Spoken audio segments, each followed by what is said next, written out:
In my family, I've always stood out as the black sheep. My name is Cheryl James, I'm 32 years old, and I've never quite felt like I belonged.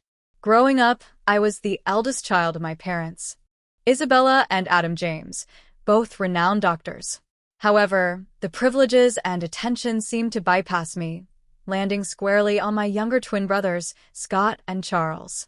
The minute they came into the world, my presence seemed to vanish to my parents. Initially, it was minor details like them getting larger cake slices or brand new toys, but it worsened as we grew. I vividly recall my 12th birthday. I'd been subtly wishing for a particular art set I'd seen, nothing extravagant, just a basic kit with decent paints and brushes. When my birthday arrived, my excitement to open my gift turned into disappointment as it was a math workbook. By my teen years, the favoritism became blatant. Family vacations revolved around the twins' interests. If Scott desired skiing, we went to the slopes. If Charles was into surfing, off to the beach we went, dismissing my ideas altogether. The college application period was equally challenging. At 18, I discovered a love for art restoration, dedicating hours at the local museum and bombarding the staff with questions about restoring old artworks. When I mentioned pursuing art restoration in college, my mother's reaction was akin to me declaring I wanted to join the circus. She laughed. "Cheryl, be serious. That's not a real job." While Scott smirked and suggested I be useful, like becoming a doctor. My parents never looked at me with pride like that. Despite the lack of family support, I was set on following my passion. When college acceptance letters came, I was ecstatic to receive a scholarship for art restoration. I burst into the kitchen with the letter, shouting, "Mom, Dad, I got a scholarship." My mom, not lifting her eyes from her journal, commented, "That's nice, honey. Did you hear the boys ace their SATs?" Leaving for college felt different than when the twins left 3 years later. I packed my thrift store clothes and old laptop, heading for the bus to my modest state school. My parents were engrossed in their work to provide a ride, but my grandma Julie was a constant support. She arrived and, just before I departed, pulled me aside, handing me a small envelope. "Cheryl, sweetie, I'm so proud of you," she said. Inside was a check, not life-changing but helpful nonetheless. Her recognition meant everything. College was bittersweet. Finally free from comparisons to Scott and Charles, focusing on my studies sans competition for attention, yet money was tight. I struggled on my scholarship and part-time jobs while hearing of my brother's lavish lives via family calls and social media, parties, exotic spring breaks, prestigious internships, all funded by our parents. Immersing myself in studies, art restoration evolved into my refuge. Finding joy in reviving forgotten beauty hidden beneath layers of dirt and damage. In my final year, I landed an internship at a small, respected museum. While not glamorous, primarily cleaning and organizing, it was an opportunity one relished. When I shared the news with my mom, her expectedly disinterested response was, "Oh, that's nice, dear. Did you hear about Scott's paper? It's being published in a major medical journal." I resisted the urge to sigh. "That's great, Mom. I was thinking of coming home for a weekend soon, maybe." "Oh, I'm not sure that's a good idea," she quickly interjected.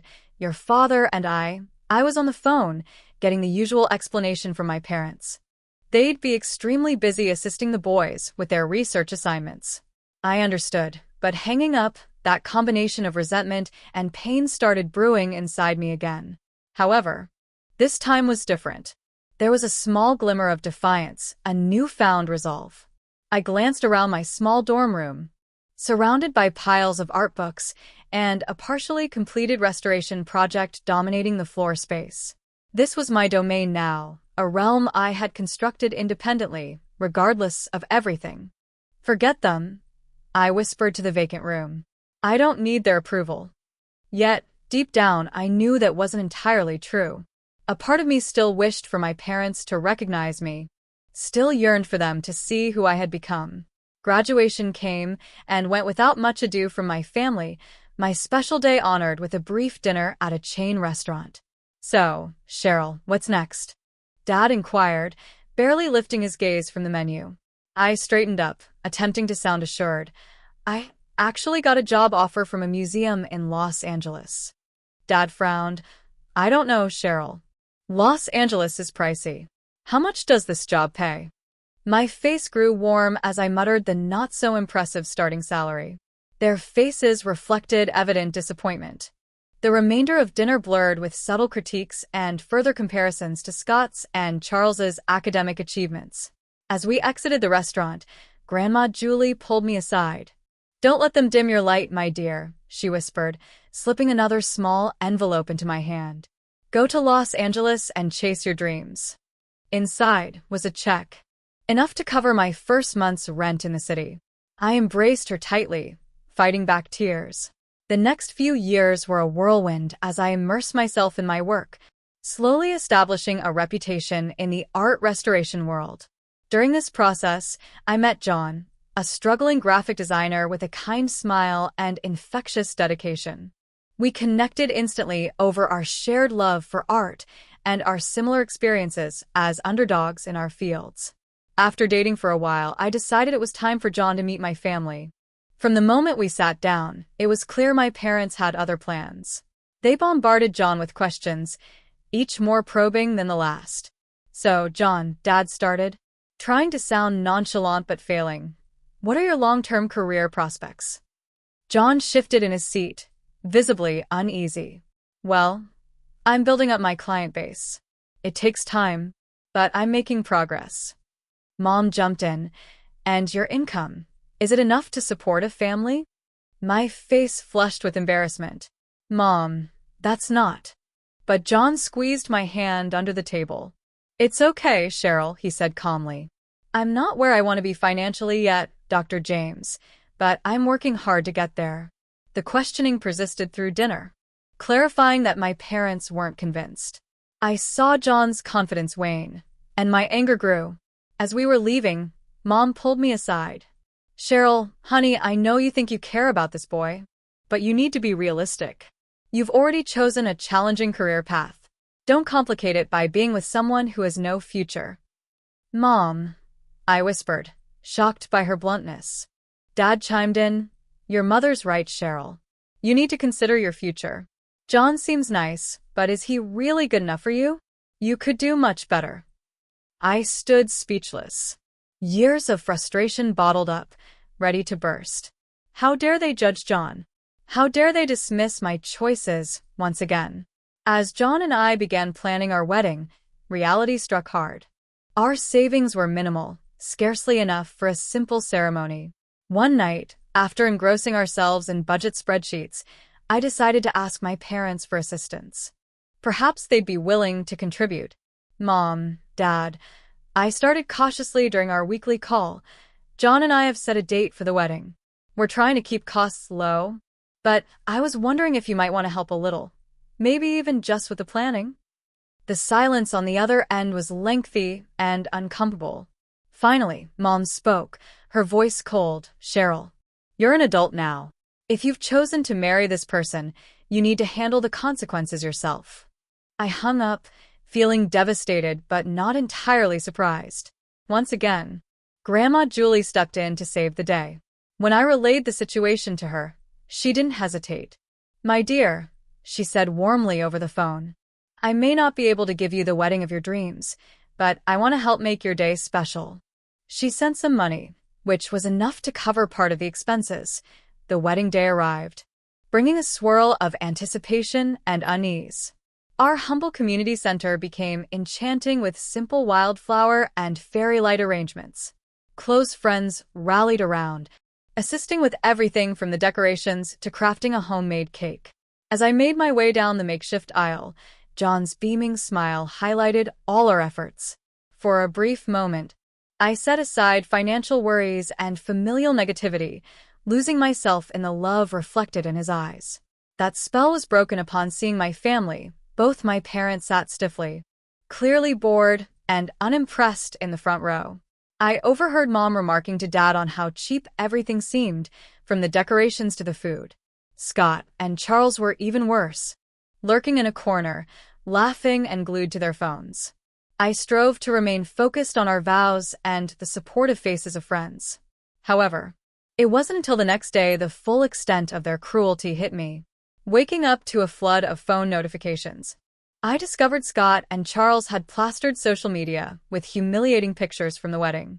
One post under a blurry picture of John and me cutting our homemade cake mockingly congratulated us on a special day. Another, sarcastically captioned, "Nothing says true love like a dollar store wedding," mocked our decorations next to a photo of an elegant restaurant meal. The comments were harsh, sparking horror in some relatives at Scott and Charles's behavior.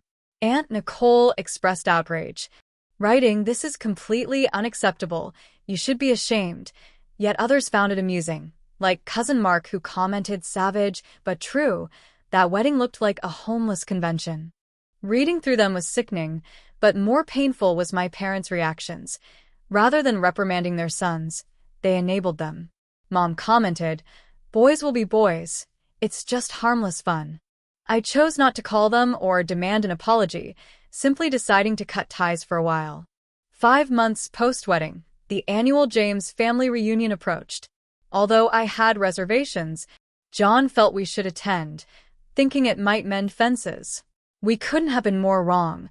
The tension was palpable from the outset. I maintained composure for the first hour, engaging only in polite conversations while avoiding my immediate family. But when I overheard Scott boasting about his latest luxury trip funded by our parents, I snapped. "Must be nice," I remarked loudly for all to hear, "to have Mom and Dad pay for your entire life." The room fell silent as Scott, speechless, finally asked, "What's that supposed to mean?" "You know exactly," I replied, years of suppressed frustrations spilling out. "You and Charles receive everything handed on a silver platter, while I fought for every ounce of recognition or support." Mom intervened, face flushed with anger. "Now, Cheryl, you're being ridiculous. We've always treated you kids equally." I could only laugh bitterly. "Equal? Let's discuss equal. Private school tuition for the boys. Public for me. New cars on their 17th birthdays, nothing for mine. And the kicker, $700,000 for their Ivy League education, while I scraped by on scholarships and loans." The room was deathly silent, our family's private grievances on full display. Mom's voice, icy cold, cut through the atmosphere. "If you're so obsessed with money, Cheryl, perhaps marrying someone rich would have suited you better than your poor husband." Her words struck like a slap, John stiffening by my side, his quiet support unwavering. "How dare you?" I whispered, tears threatening. "John's worth 10 of you. He loves me for who I am, not for appearances among his country club acquaintances." The reunion descended into chaos, everyone yelling, long-held grudges unearthed. Amidst the turmoil, a firm voice pierced the din. "Enough." All attention shifted to Grandma Julie, standing with an unusually stern, angry demeanor. "I've watched this family disintegrate for years, and I won't tolerate this any longer." Isabella declared firmly, "No more, Isabella Adam. Your treatment of Cheryl has been disgraceful." Addressing Scott and Charles, she added, "Your unkindness towards your sister simply cannot be excused." Silence engulfed the room, yet my mother refused to relent. "You just don't understand," she retorted. "Cheryl has always been troublesome, always stirring up issues." Grandmother cut her off, saying, "No, Isabella. The real issue here is your blatant partiality and inability to acknowledge the harm you've inflicted." I scanned the room, seeing the stunned looks on my relatives' faces at Grandma standing strong, my parents' fury, and my brother's smug grins. In that split second, something shattered within me but soon reassembled, stronger than before. "I'm done," I announced softly but with resolve. "I'm finished seeking your approval, done being part of this harmful family. John and I are leaving. Don't even attempt to reach out to us." The ensuing months were challenging, but John remained my anchor. He comforted me during low moments, celebrated our minor wins, and never once blamed me for the family chaos I'd brought into our lives. Life has an uncanny way of surprising you when you least anticipate it, all of which began with a single phone call. John had been pouring his heart and soul into an important pitch for weeks. And the call came on a bright Thursday morning. From John's expression, I knew something significant had happened. "We got it," he whispered, almost speechless. "Cheryl, we secured the contract." Over the next few months, John's small design firm took off, and that client opened new opportunities we never imagined. Suddenly, we weren't just managing, we were thriving. However, with success came an unexpected issue. My phone buzzed incessantly with notifications, friend requests from family members I'd blocked, messages from distant relatives wanting to reconnect. And then, the dreaded phone call arrived. "Cheryl, darling." My mother's overly sweet voice greeted me. "We heard about John's business success, and always knew you'd make it." More calls followed. My father's voice added their pride and belief in us. I sat in disbelief, growing angrier with every falsehood. "We'd love to see you," my mother chirped. "Perhaps dinner to celebrate as a family?" That snapped me out of it. "As a family?"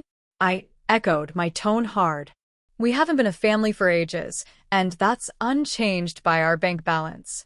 I upheld my decision even when my parents appeared uninvited at our door. I didn't let them enter.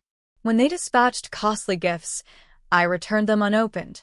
Instead, John and I concentrated on building our desired life.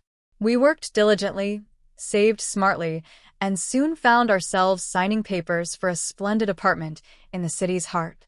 Eagerly, I shared our joy online, posting a simple photo of John and me with keys to our new home, alongside a recent picture with Grandma Julie, her proud smile shining.